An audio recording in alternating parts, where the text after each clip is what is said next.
हर्षित landmark, सपनों का घर जैसा आप चाहते हैं हम बनाते हैं। 1, 2 एवं 3 BHK ready position flats. Call 9827321322।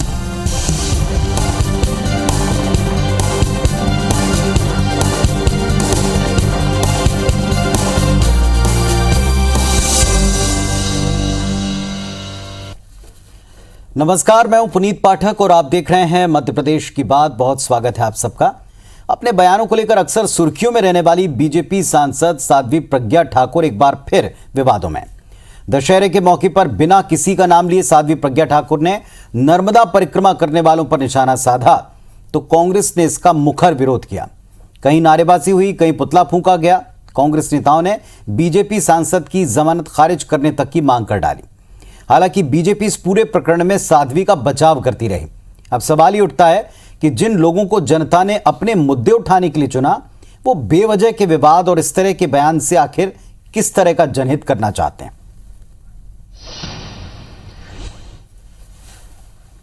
पहले तो प्रताड़नाएं दी और जब हम पीड़ित होते हैं तो ये हमारी गुमशुदा के पोस्टर लगाते हैं। शर्म और लानत देती हूँ ऐसे लोगों को कि ऐसे लोग विधायक बनने लायक नहीं है, लेकिन विधायक बनते हैं।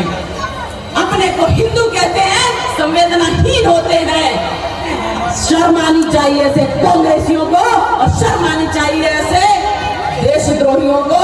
और मैं कहती हूँ, इनके लिए भारत में जगह नहीं है। भारत में सिर्फ रहेगा तो राष्ट्रभक्त है, भारत में सिर्फ रहेगा तो राष्ट्रभक्त रहेगा। बोल रही हूँ। दशहरा के धार्मिक मंच से भोपाल सांसद साध्वी प्रज्ञा ठाकुर की जबान से निकले ये बोल बताते हैं कि उनका गुस्सा अब तक शांत नहीं हुआ है। वो अपने राजनीतिक विरोधियों को अब भी अपना दुश्मन मानती है। यही वजह है कि राजधानी भोपाल में विजयादशमी के मौके पर आयोजित एक कार्यक्रम में साध्वी प्रज्ञा ने बिना किसी का नाम लिए कांग्रेस नेताओं को जमकर खरी खोटी सुनाई, जिसके बाद कांग्रेस विधायक पूर्व मंत्री PC शर्मा मंच छोड़कर चले गए। शर्म करो। साध्वी का बयान सामने आने के बाद कांग्रेस भी कहां चुप रहने वाली थी। हुआ भी वही। बीजेपी सांसद के पुतले फूंके गए और प्रज्ञा ठाकुर को पूरी तरह स्वस्थ बताते हुए जमानत खारिज करने की मांग की। कोरोना काल आया जब लोगों को इंजेक्शन नहीं मिल रहे थे, बेड नहीं मिल रहे थे और उनकी सांसद गायब हो, तो इसके अगर पोस्ट लगाए तो कांग्रेस जिम्मेदार नहीं है। वो कबड्डी भी खेल रही हैं, गरबा भी कर रही हैं और 20 फुट ऊंचे मंच पर भी जा रही, तो इसका मतलब स्वास्थ्य ठीक है। माननीय कोर्ट को ये संज्ञान लेना चाहिए कि जो इनको जमानत मिली हुई है हेल्थ ग्राउंड पर, वो तुरंत खारिज की जाना चाहिए। कि एक ऐसी सांसद भारत भोपाल की जनता ने चुनी है जिसे ना तो कोई सनातन धर्म का ध्यान है, ना लोगों के रोजगार की व्यवस्था से मतलब है, ना मध्य प्रदेश के मूल मुद्दों से मतलब है। सिर्फ इधर उधर की बात करना। पहले जाके उस नर्मदा जी के उसको पढ़ने का काम करे, उसको समझने का काम करे। वो नर्मदा जिसे देखने से जितना पुण्य मिलता है उतना गंगा जी में नहाने का भी नहीं मिलता है। साध्वी प्रज्ञा ठाकुर अपने बयानों को लेकर हमेशा सुर्खियों में रही हैं। इससे पहले भी वो कई विवादित बयान दे चुकी हैं, जिनसे पार्टी के बड़े नेता भी नाराज हुए हैं। खुद प्रधानमंत्री नरेंद्र मोदी ने साध्वी प्रज्ञा ठाकुर के एक बयान पर कह दिया था कि वो उन्हें कभी दिल से माफ नहीं कर पाएंगे। बहरहाल साध्वी के ताजा बयान पर बीजेपी नेता डैमेज कंट्रोल करने की कोशिश कर रहे हैं। वो संत है और संत के जो भाव होते हैं वो निर्विकार होते हैं और इसलिए वो राजनीतिक कम, संत ज्यादा। तो संत के नाते जो चीजें उनको धार्मिक रूप से लगती है वो सहज भाव में कहती है और इसलिए इसको अन्यथा नहीं लेना चाहिए। हालांकि ये पहला मौका नहीं है जब साध्वी प्रज्ञा ठाकुर के बयान पर प्रतिक्रिया देने से बीजेपी नेता परहेज कर रहे हों। इससे पहले भी साध्वी के विवादित बयानों के बाद बीजेपी की किरकिरी हुई है। लेकिन अभी मध्य प्रदेश में 3 विधानसभा सीटों और खंडवा लोकसभा में उपचुनाव है और खंडवा तो नर्मदा नदी के किनारे बसा शहर है। अब सवाल यह है कि क्या कांग्रेस साध्वी प्रज्ञा ठाकुर के बयान को नर्मदा का अपमान बताकर उपचुनाव में बढ़त लेने की कोशिश करेगी या बीजेपी वक्त रहते डैमेज कंट्रोल कर लेगी। नवीन कुमार सिंह, IBC 24, भोपाल। तो कुल मिलाकर इस पूरे प्रकरण में 3 प्रमुख सवाल हैं कि क्या बिना नाम लिए सीधे तौर पर कांग्रेस पर ही निशाना था? क्या कांग्रेस पार्टी का इस पर जो रिएक्शन है, क्या इस तरह के रिएक्शन होने चाहिए? क्योंकि दूसरी तरफ ये भी कहा गया कि वो संत हैं, ज़्यादातर पॉलिटिशियन होकर वो अपनी बात नहीं कहती, बल्कि जो उनको समझ में आता है उस तरह की बात कहती हैं। तीसरा, जनता की तरफ से सवाल है कि क्या जिस मंच पर और जिस माहौल में ये सब बातें कही गई, क्या ये जनहित से इसका कहीं दूर दूर तक कोई सरोकार है? हमारे साथ में दोनों तरफ से बहुत ही प्रबुद्ध लोग जुड़े हुए हैं। डॉक्टर हितेश वाजपेयी जी हैं भारतीय जनता पार्टी की तरफ से, और अजय सिंह यादव साहब हैं कांग्रेस पार्टी की तरफ से। आप दोनों को नमस्कार, बहुत बहुत स्वागत है आपका। यादव साहब, आज आपसे चर्चा की शुरुआत करेंगे, चूंकि कांग्रेस पार्टी ने इस पर रिएक्शन दिया। कांग्रेस पार्टी के नेता पहले कह चुके हैं कि साध्वी प्रज्ञा जो कहती हैं उस पर उनकी पार्टी ध्यान नहीं देती, फिर इस तरह के रिएक्शन क्यों? दूसरी बात ये, बिना नाम लिए उन्होंने अपनी सारी बात की, तो क्या आपको लगा कांग्रेस को इसमें क्या और किस तरह की आपत्ति नजर आई? देखिए पुनीत जी, कांग्रेस पार्टी इस मामले को राजनीतिक रूप से नहीं देखती है, जबकि प्रज्ञा जी ने जिस तरह का बयान दिया है वो देश दुनिया भर में रहने वाले करोड़ों हिंदू धर्म को मानने वाले सनातन धर्मियों का अपमान है। जिस तरह से मां नर्मदा की यात्रा करने वालों को पापी कहा है, इस तरह का अपमान कभी भी हिंदू धर्म का नहीं हुआ है। शास्त्रों और पुराणों के अनुसार मां नर्मदा के दर्शन मात्र से ही पुण्य प्राप्त हो जाता है, और विभिन्न तरह के तीज त्योहार स्नान सभी का पुराणों में उल्लेख है कि मां नर्मदा में अगर तीज त्योहारों में स्नान किए जाएं तो आपको किस तरह से प्राप्तियां होती हैं और पुण्य लाभ मिलता है। उसके बाद प्रज्ञा जी कहती हैं कि मां नर्मदा की यात्रा करने वाले पापी हैं, तो इस तरह की बात के लिए भारतीय जनता पार्टी के नेताओं को बचाना चाहिए कि क्या ये भारतीय जनता पार्टी का ही ऑफिशियल बयान है जो उनकी सांसद बार बार दोहराती हैं। साथ ही भारतीय जनता पार्टी इस मामले से पल्ला झाड़ती है, लेकिन ये पल्ला झाड़ने से काम नहीं चलेगा। भोपाल को एक ऐसी जनप्रतिनिधि भारतीय जनता पार्टी ने दे दी जो राष्ट्रीय शर्म का विषय भोपाल के नागरिकों के लिए बन गई। महात्मा गांधी को राष्ट्रपिता नहीं मानूंगी, नाथूराम गोडसे का महिमा मंडन करना, उसके बाद हेमंत करकरे जिसने अपना सर्वोच्च बलिदान दिया उनको श्राप दिया, उनके लिए अपशब्द बोले, ऐसे कई तरह के बयानों के बाद अब हिंदू धर्म की भावनाएं आहत करने पे टूट पड़ी है प्रज्ञा जी। तो ये भारतीय जनता पार्टी के नेताओं को बताना चाहिए कि इस तरह का भोपाल के लोगों का अपमान क्यों करवाया जा रहा है, और ये साध्वी प्रज्ञा जी का जो नर्मदा के भक्तों को पापी कहना है, यही भारतीय जनता पार्टी का अभिमत है। भाजपा के नेता इसको स्पष्ट करें। लेकिन भाजपा के नेताओं ने तो यहाँ तक कह दिया है कि वो संत की तरह बात करती हैं, ज़्यादातर जो है उनका अगर हम देखें पॉलिटिकल कोई एंगल निकालना चाहें, पॉलिटिक्स के नज़रिए से देखना चाहें तो वो वैसा एंगल नहीं होता। ये जवाब है उनका, इसी पर तो मूल सवाल है। देखिए पुनीत जी, मैंने आपसे अभी स्पष्ट तौर पर कोट किए, कहा नाथूराम गोडसे का महिमा मंडन, महात्मा गांधी को राष्ट्रपिता ना मानना, हेमंत करकरे को राक्षसी प्रवृत्ति का कहना। ऐसा देश में कोई और संत आपने देखा है 100 साल या 200 सालों में जो इस तरह से राष्ट्रपिता और राष्ट्र के लिए प्राण निछावर करने वालों के अपमान करें, और अब मां नर्मदा के अपमान पर टूट पड़ी हैं? ऐसे संत हमने देश में नहीं देखे, ऐसे संत भाजपा में ही हो सकते हैं। भाजपा के नेता को स्पष्ट करना चाहिए कि उनके सभी मतों से आप सहमत हैं, और मां नर्मदा के लिए यही मत भारतीय जनता पार्टी का है। चलिए डॉक्टर हितेश वाजपेयी जी, सुना आपने, क्या ये मत भारतीय जनता पार्टी का है? क्या जो कुछ भी कहा साध्वी प्रज्ञा ठाकुर ने उनसे आप सहमत हैं? और एक सवाल उठा जनता की तरफ से कि जब भी साध्वी कुछ कहती हैं उस पर बवाल ज्यादा हो जाता है और उसका जनहित से दूर दूर तक कोई सरोकार नहीं होता। देखिए पुनीत जी, मैं 2-3 बातें बहुत स्पष्ट कर देना चाहता हूँ कि बाकी सब देखिए कहानी किससे अपनी तरफ है, लेकिन मुझे लगता है राष्ट्रीय शर्म का विषय तब है जब भारतीय राष्ट्रीय कांग्रेस जो होती है वो 3.5 लाख से दिग्विजय सिंह हराने के बाद भी एक सांसद को स्वीकार करने को नहीं तैयार। वो इतनी फांस की तरह वो चुभी हुई है वो हार। देखिए हराती जनता है पुनीत जी, अपमान हो रहा है और आप इस तरह की राजनीति कर रहे हैं, आपसे ये उम्मीद नहीं की जा रही है। अजय जी एक बार उन्हें अपना उत्तर पूरा करने दें, आपको भरपूर मौका मिलेगा। एक बार उन्हें अपना उत्तर पूरा करना। पुनीत जी मैं ऐड करना चाहता हूँ, दिग्विजय सिंह जी का यहाँ कोई सवाल नहीं है, ये मां नर्मदा के अपमान की बात है, धार्मिक भावनाएं आहत करने की बात है। दिग्विजय सिंह जी के विषय पे हम किसी और दिन चर्चा कर लेंगे, लेकिन आप स्पष्ट तौर पर बताइए मां नर्मदा का अपमान क्यों किया जा रहा है? चलिए हितेश जी अपनी बात, अजय जी रुक जाइए, उनको अपनी बात कह लें दी। हितेश जी अपनी बात कंटिन्यू करें। देखिए, ये बात उसी दिन स्थापित हो गई थी जब 3.5 लाख मतों से दिग्विजय सिंह को हराया गया था। ये दिग्विजय सिंह वही थे जिन्होंने पूरे मालेगांव और सारे कांड की कूट रचना करी और जिसको भोगा है साध्वी प्रज्ञा जी ने। और न केवल उस झूठे मुकदमे में जो आज तक लाइए, फिर आप कहेंगे हम टोक रहे हैं। दिग्विजय सिंह जी मुद्दा नहीं है, दिग्विजय सिंह जी मुद्दा नहीं है आज।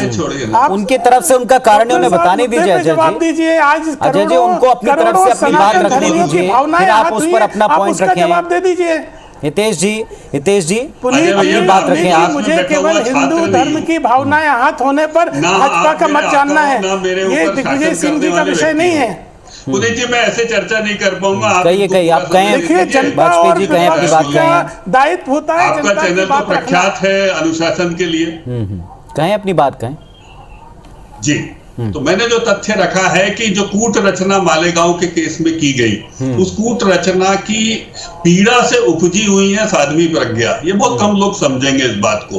उनको कोठरियों में बंद करके शारीरिक रूप से प्रताड़ना दी गई है। और उसके बाद जब वो राष्ट्रीय शर्म का विषय वाकई में, जब एक सांसद अपनी उस प्रताड़ना के तहत होने वाली अपनी बीमारियों के लिए जान से संघर्ष करते हुए यदि मुंबई में भर्ती हैं, तो वहां पर यदि पीसी शर्मा जी जब कोई पोस्टर इस प्रकार के लगाते हैं, हमने तो कमलनाथ जी के लिए नहीं लगाए जब वो अमेरिका इलाज करने जाते थे।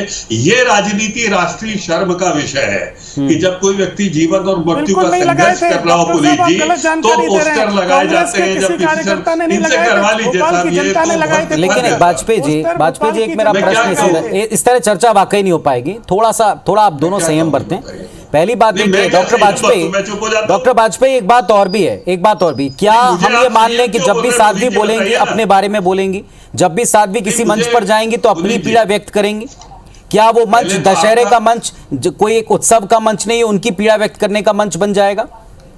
पुनीत जी, पहले तो मैं किसी कक्षा में बैठा छात्र नहीं हूं, तो मैं आपने जो कहा आप दोनों संयम रखी, तो मेरे से संयम कहाँ छूटा वो बता दें तो मैं अपने आप को ठीक कर लूं। अपनी बात आप कहें। मेरा एक सीधा प्रश्न है, क्या जनहित का कोई भी मंच मुझसे संयम कहां टूटा ये बता दीजिए आप। अरे आदरणीय, आप अपनी बात तो रखें, अपनी बात कंटिन्यू करें।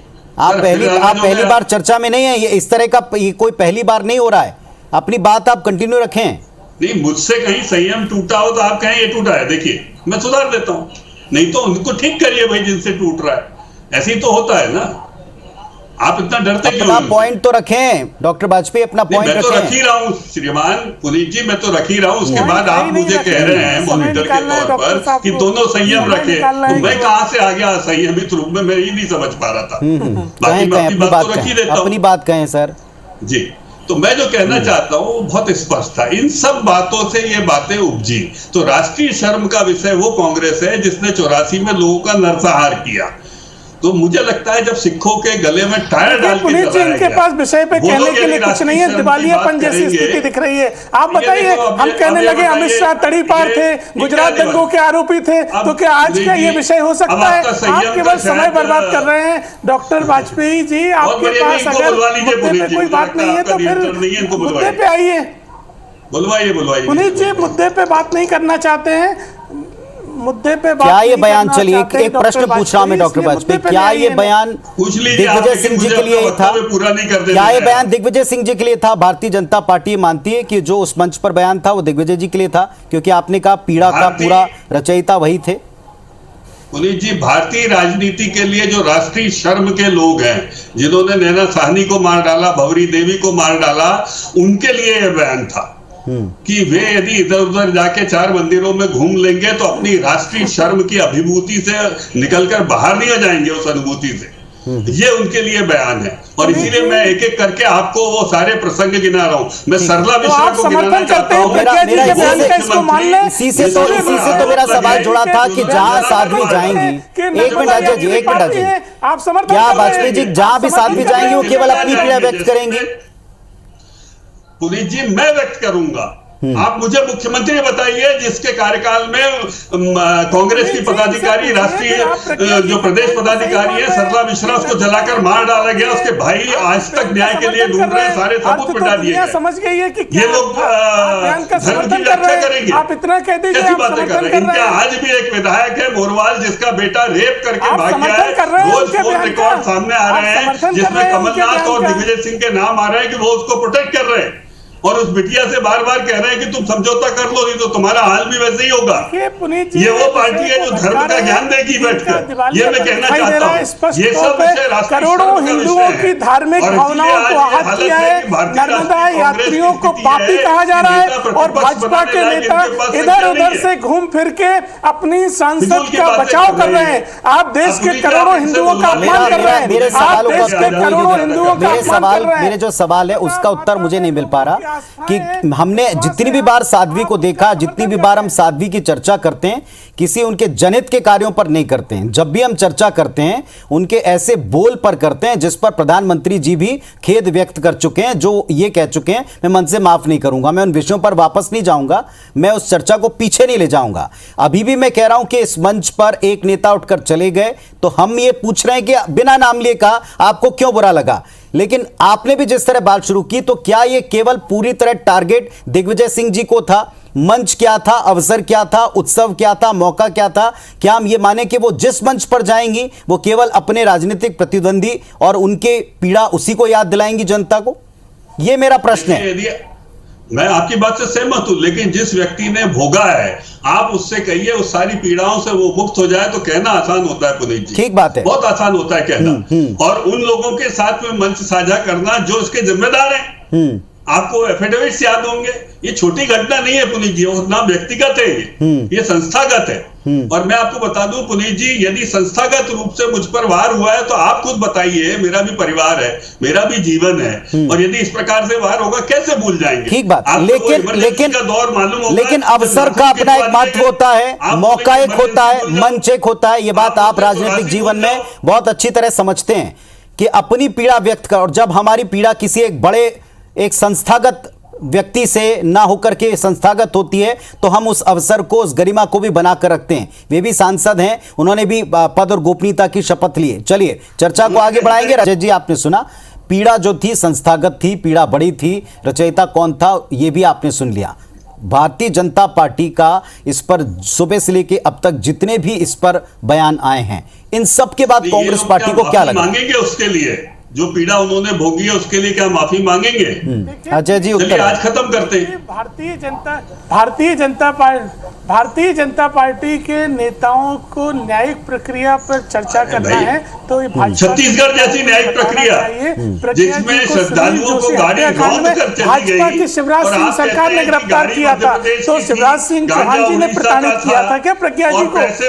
पुनीत जी, डॉक्टर साहब अभी बहुत ज्ञान की बातें कर रहे थे कि मेरे समय पे ना टोका जाए, लेकिन अब ये सच नहीं सुनना चाहते हैं। सुनील जोशी आरएसएस के प्रचारक थे, उनके हत्याकांड में भाजपा सरकार ने प्रज्ञा जी को गिरफ्तार किया था। क्या ये तथ्य झूठ है? क्या ये तथ्य झूठ है? साध्वी प्रज्ञा जी को सुनील जोशी के हत्याकांड में भाजपा सरकार ने गिरफ्तार किया था। अब आप बताइए, आपकी सरकार ने प्रताड़ित किया था, और आज भी प्रज्ञा जमानत पर स्वास्थ्य कारणों से बाहर घूम रही है, बॉन्ड भर के भरा हुआ है। न्यायालय ने आज भी उनको मालेगांव ब्लास्ट का आरोपी माना हुआ है। आप बताइए किस तरह के झूठे प्रपंच करते हैं? बताइए, राष्ट्रपिता महात्मा गांधी ने प्रज्ञा जी का अहित किया था, मुझे बताइए क्या गोडसे ने इनका कल्याण किया था इसलिए गोडसे का महिमा मंडन करती है? मुझे बताइए, माता नर्मदा ने इनका अहित किया था इसलिए मां नर्मदा के खिलाफ प्रपंच कर रही है? अरे डॉक्टर साहब, इस तरह के पाप के भागी मत बनिए, आप भी हिंदू धर्मी हैं। मां नर्मदा का अपमान करने वालों का इस तरह से बचाव मत करिए। मां नर्मदा की महिमा समझिए, ये धर्म के खिलाफ है। मां नर्मदा के पुण्य प्रताप को समझिए। आपकी नेता धार्मिक भावनाएं आहत कर रही हैं, और आप जैसे लोग दिवालियापन दिखा रहे हैं जो इस तरह के बयान का बचाव कर रहे हैं। मां नर्मदा का अपमान कर रही है आपकी नेता। पुनीत जी, इनका चेहरा उजागर हो गया है। जब हम सवाल में। पूछ रहे थे तब इनको 10 साल इनको बाद संयम भी चाहिए आज था, कोई चुनाव और नहीं आज जीत जब पाए कांग्रेस दिग्विजय पार्टी सिंह। इनके चेहरे उजागर कर रही है बता दीजिए, तो ये दिग्विजय सिंह बीच में आखिरी बोल चुनाव रहे हैं, कब जीते टोक थे? रहे हैं, क्योंकि इनका दिवालियापन पुनीत जी स्पष्ट दिखाई दे रहा है। मां नर्मदा का सम्मान। कब जीते थे? डॉक्टर वाजपेयी, जिन लोगों के वोट के आप बार बार दुहाई दे रहे हैं, मैं बहुत आपसे एक सहजता से सवाल पूछ रहा हूं, क्या आपको नहीं लगता कि उन्हीं लोगों की प्रतिनिधि का बार बार हर बार केवल अपनी पीड़ा बयां करना हर एक मंच के ऊपर, कोई भी अवसर हो किसी भी तरह का, और ऐसा विवाद खड़ा कर देना कि कार्यक्रम अपनी जगह रह जाए, वो बात अपनी जगह रह जाए और चर्चा इनके बयान की चल पड़े, और आपने भी यहां पर जो बातें की उनसे ऐसे ही लगा कि सब कुछ दिग्विजय सिंह के लिए ही था?